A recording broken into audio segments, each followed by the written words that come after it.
Chapter 19, Miracles Everywhere. The last several months were full of miracles, some beautiful and some necessary. While it wasn't at all easy, life was always providing little reassurances. If it weren't for those little boosts to our morale, we might have faced far dire circumstances. I am forever grateful to all the little ways that life made the unbelievable happen. Sometimes those unbelievable things happened so that we could have another important experience. I felt one of the biggest miracles was getting a new bed. It had taken until my dad arrived the second time to handle the situation completely. Even with everything that had prevented us from getting the bed, it had finally materialized. It was the perfect timing because that was my final solution. It was becoming far more challenging to stay strong without a proper place to sleep. Now I could get the sleep I desperately needed. Danielle and I immediately slept far better than the single tiny bed we had used for months. Being the thoughtful husband, I gave Danielle most of the bed since her comfort had been my highest priority. Now, looking back, I should have taken a little more concern in my well-being. But life allowed me to learn. I had found that life was constantly challenging me emotionally to the core. For several years before meeting Danielle, I suppose I was working on mastering my emotions. Now I had the perfect opportunity to perfect my emotional weaknesses. It felt like the universe drove fate to give me this unusual life experience. I had the chance to address the full spectrum of emotions that Danielle and I were going through. It wasn't easy, navigating some of the heavier emotions of guilt, shame, anger, or grief. However, I realized quickly that I needed to learn. I've always embraced the learning that comes with life experience. Life can feel full of miracles as we embrace the infinite possibilities of what can manifest, which also led to one of the biggest miracles that I could imagine. For months, I had truly become upset with Danielle's family. I even played nice when Danielle asked me to, even while the entire time they were undermining me. Her family actively tried to break Danielle and me up without stepping up to fill my shoes. It didn't matter to them what I had sacrificed for their loved one. I had redeemed my mistakes with Danielle, but they failed to see that truth. Danielle's family only dwelled on my past mistakes while actively continuing to make their own.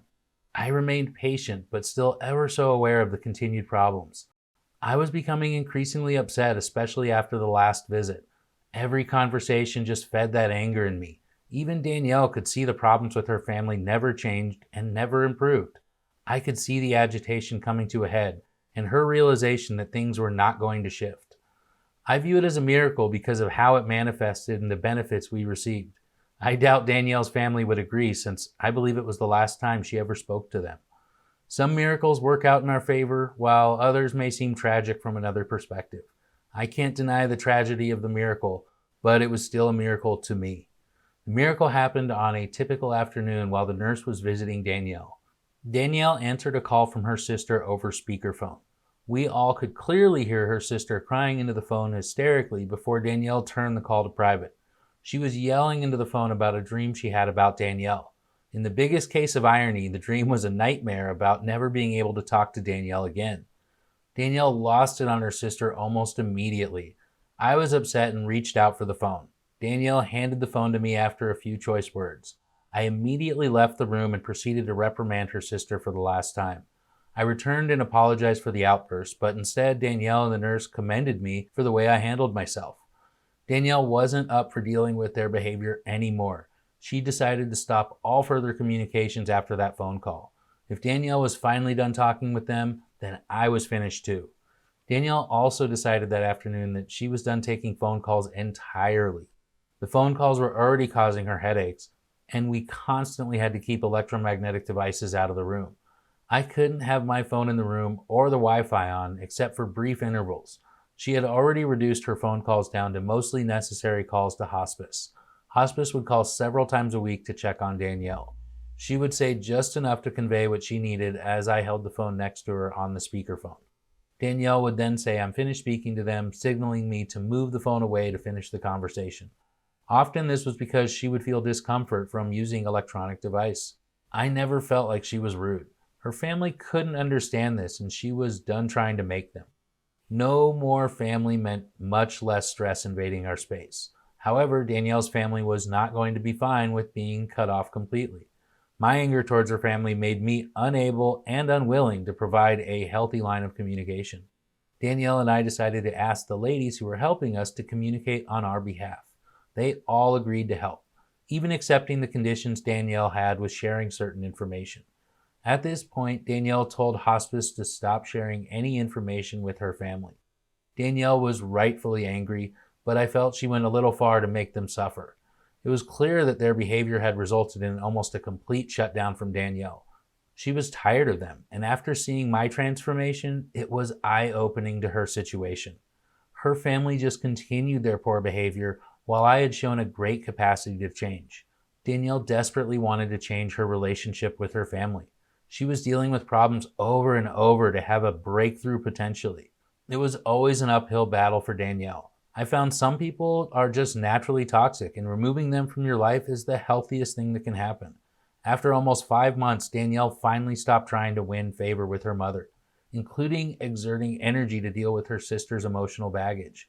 This complete turnaround was still troubling to Danielle. It wasn't a miracle like most miracles, but it also removed a constant stressor from Danielle's life. She finally had an opportunity to come to peace with the reality of her situation. Danielle realized that the peace she was looking for was not going to be found in the people she expected. Danielle acknowledged that her mother was never going to be the mother she wanted and found acceptance in issues that would never be resolved. Danielle had come to peace that there would never be peace between her and her mother. It was crushing for Danielle, but at the same time also freeing. By no longer needing the validation or having the need to connect with this person, she was liberated. I could see that the decision empowered Danielle, which made me feel good too. I didn't feel good that her family had failed her, but I did feel good to have such toxic people out of our circle of influence. Having 4 incredible women handle Danielle's family issue was one of the most miraculous events that I could have imagined. Top with the irony of the dream which caused it all in the first place. The next miracle was far more uplifting for both of us. Since the decision had been made to leave the house to Rose, she had also planned a trip back to visit Danielle before she passed. It wasn't something she had to do, but it was something she did anyway. She planned on coming out for several weeks before heading back to Europe. Danielle and I were both surprised and impressed by the gesture. Nothing could prepare me for how impressive Rose would act. Danielle was truly a mentor and a parental figure to so many children in the community, and Rose was no different. Rose was one of the most dedicated students, and on top of that, the only girl to ever co-teach with Danielle. It was almost like meeting Danielle's adult daughter. Rose held a special place in Danielle's heart, which is why she was so excited to see her. As much as I felt no one could compare to our connection that Danielle and I shared, I quickly also realized that nothing compared to the relationship that Rose and Danielle had. When Rose arrived, it was a small miracle because there had been some recent attacks at airports in Europe, and Rose thankfully avoided most of the problems. We were happy that she made it back safely. The first meeting between Rose and Danielle was a bit more emotional than I think either of them expected. It was very hard to realize that they were going to be saying goodbye. Neither of them was truly prepared for the interaction. It was a bit taxing on Danielle, but nothing compared to some of the more draining visitors she had in the past. I feel the joy of seeing Rose offset any stress that occurred. To my surprise, Rose would show herself to be even stronger emotionally than anyone I witnessed. I was amazed to see how keen this young woman was. It was also nice to have a bunch of extra help around the house. Almost immediately, Rose got to work on cleaning up Danielle's dance studio. She was doing some serious organizing from me using it as a storage place. Anything we didn't need, we put in the studio, which after 5 months created a huge mess. I would often take Rose away from cleaning to sit with Danielle. I never wanted to leave Danielle alone, so even if I were cooking, I would get Rose. The only time I left Danielle alone was early in the morning. I still went most days to pick up her gluten-free waffle from the vegetarian restaurant around the corner. It was the small joys that Danielle appreciated, and having Rose visit was one of her biggest joys. Even Danielle was super impressed at how much Rose showed true control of her emotions. Rose wasn't coming in and dumping her obvious sadness on Danielle. She even mentioned that she would usually cry the whole drive home, which truly impressed me. Danielle had been such an amazing teacher because it showed. Truly, I couldn't have been prouder to have married someone who helped raise such an amazing individual. Not in all the time Danielle was sick did anyone help out to the degree that Rose did. It was a miracle to have the love from one of her students fill her house, even if for a brief time. Danielle found a level of peace in the support that Rose showed her, and to not worry about some of the things she couldn't control. It was beautiful, the connection they shared. Rose knew Danielle in a way that I hadn't developed yet. I felt that Rose's family was on top of that, one of the biggest miracles that could have happened. With the situation that we were in, it was clear that paying the mortgage and all the other bills were going to be a problem. With the mortgage, the money we had left over would have lasted us about 3 to 5 months. Thanks to Rose's parents, we didn't have to worry about making mortgage payments. Considering we were leaving their daughter the house, it was a super blessing that they came forward and offered to help more. I also found out they were picking up other miscellaneous bills, which were even more appreciated. I couldn't believe the kindness of all the people that were helping Danielle. Considering for almost 4 months we were left to fend for ourselves, and now to be graced with more help than ever before. Even hospice was a blessing, as their kindness and support was a reassurance to me. Their compassion towards Danielle's sickness and the medication sensitivities was extraordinary. It truly felt that even with what was occurring, that all the miracles were still showing up regularly in our lives. My whole life was feeling like a miracle since Danielle and I first met. We never really talked about it much, but it was miraculous that we met when we did, and how we did. It was a miracle that we were married right before her surgery. It was a miracle that I found a job at the end of the street with schedule flexibility. It was a miracle that I lasted 4 months before failing. It was a miracle that my dad showed up when he did. And it was a miracle that I found the strength to be the husband my wife needed. It's hard to believe that even during the toughest times, we could manifest a miracle. It seemed to work better if we asked for help.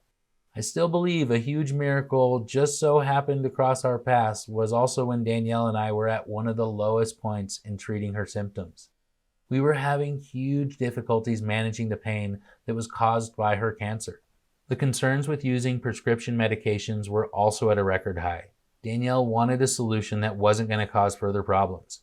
It had been decided by the hospice doctor that we should start attempting to use microdoses of the pain medications that the nurses could provide. Due to the fear of the possible constipation and the still lingering fear of her insides blowing up, Danielle did not want pain meds. That changed when her pain surpassed her fear of constipation. We decided to start with the weakest medication with the fewest side effects. We started with tramadol in quarter doses, and we did see immediate relief. Danielle had developed a pain in her mouth and teeth that was practically unbearable. The new medication was helping as we increased the dosage. Over the following week, we continued to take advantage of the medication without any side effects. However, tramadol was becoming less and less effective at managing the pain. The tramadol was not handling the pain she was enduring. Danielle discontinued taking her medications completely. Danielle felt there was little point to continue if there wasn't any relief. That ended leading us to our next problem of how we could manage the pain. The risks with stronger medications became more troubling with side effects. Danielle was at a point where she had to face her fears. The unbearable pain led to Danielle finally to succumb to the doctor's recommendations about trying the morphine. We were using the least toxic version, and we were told to only start with 1/10 the full dosage, which after the first 24 hours, we could work up to a quarter of a dosage. We administered the first microdose with ease. We waited a short time for the relief to kick in, at which point the unthinkable happened. Danielle started to throw up. Thankfully, Danielle was able to keep her vomiting under control. The morphine failed us and left Danielle with 24 hours of misery from the side effects. We had the nurses present for much of this time because of the complications that were arising. It was incredibly traumatic for Danielle, and at that point, we were starting to get the implications that the doctors and the nurses did not have any other solutions. Sadly, I was correct in my assumptions, and the head hospice doctor informed he had nothing else to help us with the pain. Hospice had truly failed my wife. It was just another case of the toxic chemicals that our medical industry tries to pass off as safe medication. After years of studying the long-term dangers of most medications, including a sleeping pill that I used to take, I found there are some very serious side effects from the pills doctors push. The pill I was taking caused memory loss and amnesia. I found that out after accidentally taking one in the morning with my vitamins. 6 months after the incident, I finally recalled the day I forgot. It frightened me, even though I had already stopped taking the medication. Danielle had this experience over a dozen times with the different medications that the doctors attempted to give us.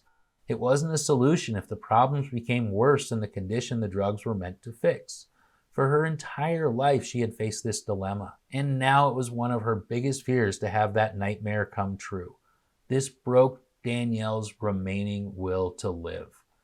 Devastated and without hope, Danielle immediately became desperate for solutions.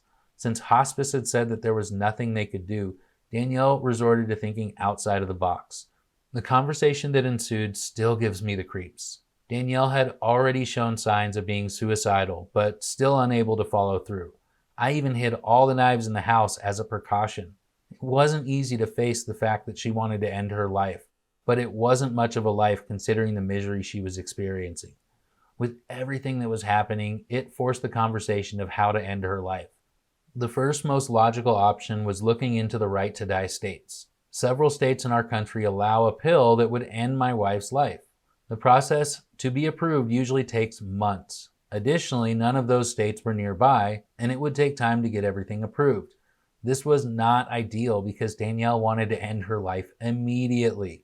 As much as Danielle was willing to end her life, I warned her of the ramifications of taking her life. First off, there would be zero chance of not having the cops involved. It would be a huge spectacle, and there would be no way to avoid rumors. The pain she would cause to her students could never be undone. Everyone's perception of her would forever be tainted, and it wasn't something she ultimately wanted to do, which led her to bring up being smothered. I was upset by this request because first off, I didn't want to take another person's life. Second, it was my wife, and that was even more difficult to imagine. Danielle even informed me that it could take between 5 and 10 minutes to complete the act. The ordeal would be filled with struggle, followed by a lot of grief and trauma. I couldn't imagine going through something so horrific. It was a terrible idea in every possibility.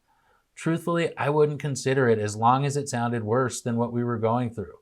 I told Danielle I wouldn't discuss it further.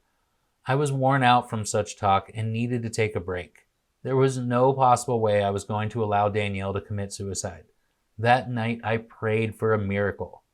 I didn't know what was going to happen, but I asked for the universe to provide us another answer. I didn't know if there was another answer, but all I knew is that I wasn't willing to participate in anything we had just discussed. I didn't want Danielle to end her own life, and I didn't want to end it either. I wanted an answer that didn't involve such a horrific end to Danielle's life, and we needed a miracle. The next day, we were scheduled to have a new nurse come in to help Danielle. The universe must have heard my call because the wisdom she had to share was invaluable. First off, Danielle and the nurse connected fast.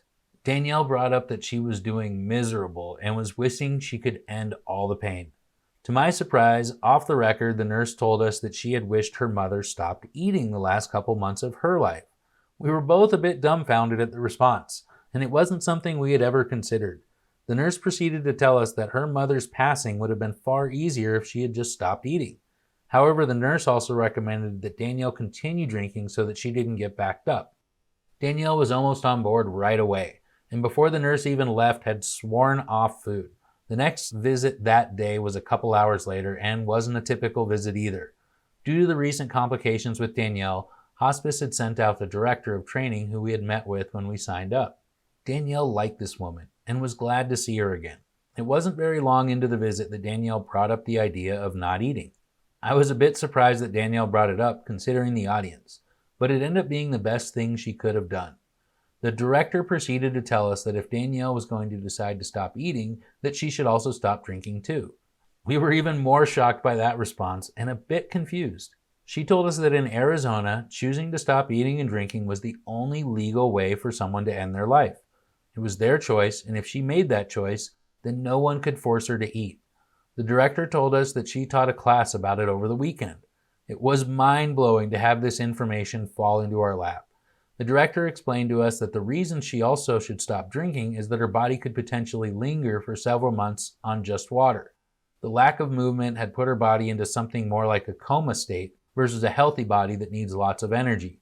The lack of metabolism could mean that she could linger for months on just water. If she stopped drinking water too, she would only last about 1 or 2 weeks. Considering how much pain she had to endure, 2 weeks was far more appealing than 2 months. Before the director even left, Danielle had sworn off both food and water. The decision put the power back in her hands. She no longer had to fear horrible, long, painful, and traumatic death from cancer. She had control of her life, and it was empowering to Danielle. She had the willpower to do it, and I supported her in whichever decision would bring the best outcome.